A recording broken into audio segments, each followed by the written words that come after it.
जिल्हा परिषद आणि पंचायत समिती निवडणुकीत भारतीय जनता पार्टीकडून उमेदवारी मिळण्यासाठी इच्छुकांची मुलाखतींसाठी एकच झुंबड उडाली होती। पिंपळगाव माळवीचे ग्रामपंचायत सदस्य सुभाष झिने पाटील यांनी देखील भारतीय जनता पार्टीकडे उमेदवारी मागितली आहे।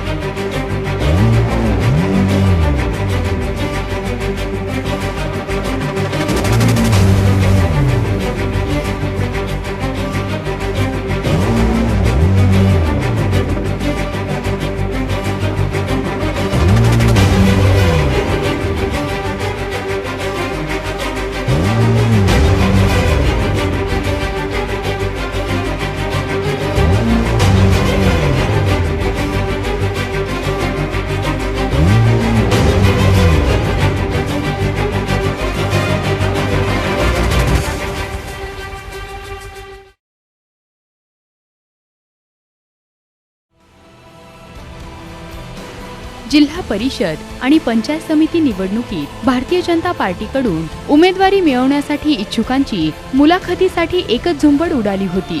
नगर तालुक्यातील जिल्हा परिषदेच्या 6 जागेसाठी 58 इच्छुकांनी मुलाखती दिल्या। भारतीय जनता पार्टीच्या वतीने नगर तालुक्यातील 6 जागेसाठी इच्छुकांच्या मुलाखतींचे आयोजन करण्यात आले होते। जिल्हाध्यक्ष प्राध्यापक भानुदास बेरड, आमदार शिवाजी कर्डिले, नामदेव राऊत, ॲडव्होकेट युवराज पोटे आदींच्या नेतृत्वाखाली या मुलाखती झाल्या।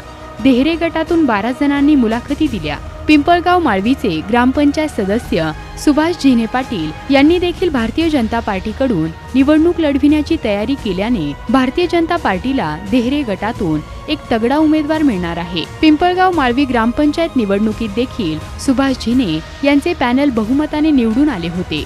सुभाष झिने यांची मतदारसंघात चांगली पकड असल्याने भारतीय जनता पार्टीकडून सुभाष झिने हेच देहरे गटातून उमेदवार असतील असे जाणकारांचे मत आहे। तसेच त्यांचे समर्थक देखील सुभाष झिने हेच उमेदवार असतील असे सांगत आहे।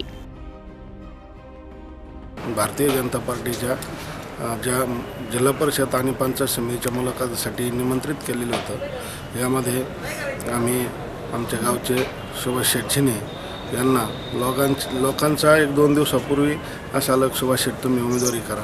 त्याच्यामुळं सुभाष शेठचे आम्ही काल संपर्क साधून त्यांना विनंती केली का लोकांची मागणी आहे आणि विकासाच्या कामामध्ये तुमच्यासारखा जर स्वच्छ मनाचा आणि चांगला कष्ट करू माणूस असाल तर ते देहरे गटाचा कायापालट झाल्याशिवाय राहणार नाही।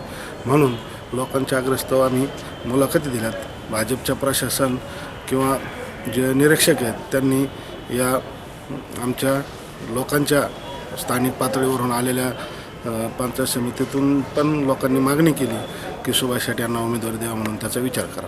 भारतीय जनता पक्षाच्या वतीने जो मुलाखतीचा कार्यक्रम या ठिकाणी घेतला गेला, या ठिकाणी देहरे गटातून आमच्या पिंपळगाव माळवीचे सुभाष शेठ झिने यांना लोकांच्या मागणीनुसार या ठिकाणी आज मुलाखतीसाठी आम्ही या ठिकाणी आलो होतो।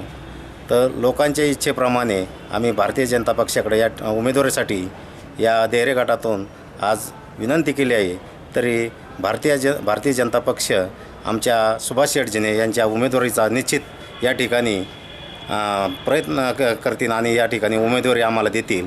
या ठिकाणी उमेदवारी दिल्यानंतर सुभाष शेठ झिने यांच्या माध्यमातून देहरे गटामधील सर्व गावामध्ये विकास कामे या चांगल्या पद्धतीने या ठिकाणी केली जातील अशी मी सुभाष शेठ झिने आणि पिंपळगाव माळवीच्या वतीने या ठिकाणी बोलतो। सुभाष झिने यांनी दिलेल्या मुलाखतीमुळे अनेकांच्या भुवया उंचावल्या असून देहरे गटातून भारतीय जनता पार्टीला सुभाष झिने यांच्या रूपाने एक तगडा उमेदवार मिळणार आहे। प्रतिनिधी आमिर सय्यद, ATV न्यूज, अहमदनगर।